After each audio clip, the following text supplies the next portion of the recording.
nous Olivier Servat, le député de la Guadeloupe. Monsieur Servat, vous étiez à Paris lorsque la tempête Fiona a dévasté une partie de la Guadeloupe. D'abord, comment avez-vous vécu cet événement? Eh bien, avec beaucoup de tristesse, beaucoup de douleur, voir ces images, voir déjà un homme, un Guadeloupéen qui perd la vie, c'est très triste. On ne s'y attend pas au XXIe siècle, avec des pluies, de voir que quelqu'un puisse perdre sa vie chez nous dans un département français. Donc j'ai une pensée pour lui et pour toute sa famille, à qui je présente mes condoléances. Alors, on a vu une bonne partie des infrastructures, routes bien dégradées. Il y a véritablement de gros dégâts, plus que cyclone, avec des vents de 160 ou 220 km/h, en quelque sorte. Oui, on l'a appelé tempête, bien drôle de mot, hein, pour une catastrophe d'une telle ampleur. Je constate que d'ailleurs les prévisions météorologistes, on devrait s'y intéresser de plus près parce que en Corse, ça avait eu un raté. Là encore, il y a une forme de raté, il faut bien le reconnaître. On aurait dû prévenir que ces pluies allaient être aussi intenses. Je constate que nos infrastructures parfois sont très fragiles. La question mérite d'être posée aussi sur les modes de construction, les modes d'autorisation, etc. Mais enfin, aujourd'hui, nous sommes dans l'urgence. Il s'agit, et j'ai eu le ministère des Outre-mer à qui j'ai demandé à ce que le ministre puisse venir rapidement. C'est chose faite, je suis satisfait. J'ai échangé avec le cabinet du ministre aujourd'hui même et j'ai demandé à ce que soit déclenché quelque chose sur quoi je me bats depuis longtemps, avec d'autres, la France Insoumise notamment, le plan Orsec eau potable. Je crois que là, il s'agit d'une situation d'urgence. Il y a, je crois, beaucoup de milliers de foyers qui sont privés d'eau. Et donc, déclencher ce plan permettrait que soit fourni à nos administrés, tant qu'il n'est pas d'eau, de l'eau potable. Et donc, j'ai cru comprendre que le ministère aurait une oreille tout à fait attentive à ma demande et j'en suis satisfait. Donc ça, c'est une demande aussi que nous formulons.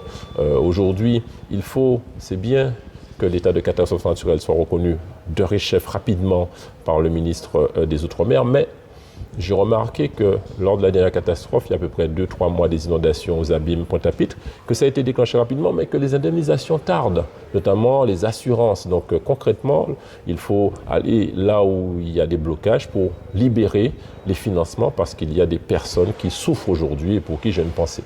Alors justement, il semblerait qu'il y ait aussi beaucoup de personnes, notamment du côté de vieux habitants, qui n'auraient pas d'assurance. Alors pour ces personnes, quoi faire? Bon, le principe de l'état de catastrophe naturelle, c'est surtout pour les personnes qui n'ont pas d'assurance. OK, mais une fois qu'on a déclenché le plan, il faut activer l'argent. Parce que les personnes souffrent, ont besoin de se nourrir, de se vêtir, de s'organiser. Et j'ai demandé, encore aujourd'hui même, à l'instant, au directeur de cabinet du ministre des Outre-mer de pouvoir accélérer sur ces choses-là et je l'ai senti concerné. Alors, faut-il tirer des leçons après cette tempête? Il faut savoir qu'en Guadeloupe, 48 heures de précipitations, il y a des inondations. Et là, la météo prévoyait, disait que les précipitations représentaient 2 mois de pluie. Donc, il fallait s'attendre à d'innombrables inondations, ce qui s'est passé en fait.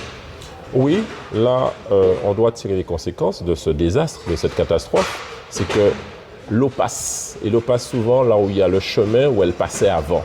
Et donc, à chaque fois qu'il y a, je dirais, des constructions intempestives qui se construisent dans le lit, aux abords des lits des rivières ou des cours d'eau, eh bien, on doit s'interroger sur celles-ci et éviter d'avoir finalement des autorisations complaisantes qui nuisent au bon équilibre de notre population. Il y a aussi le schéma directeur de l'assainissement dont vous parlez, qu'il faudrait peut-être travailler là-dessus aussi. Mais oui.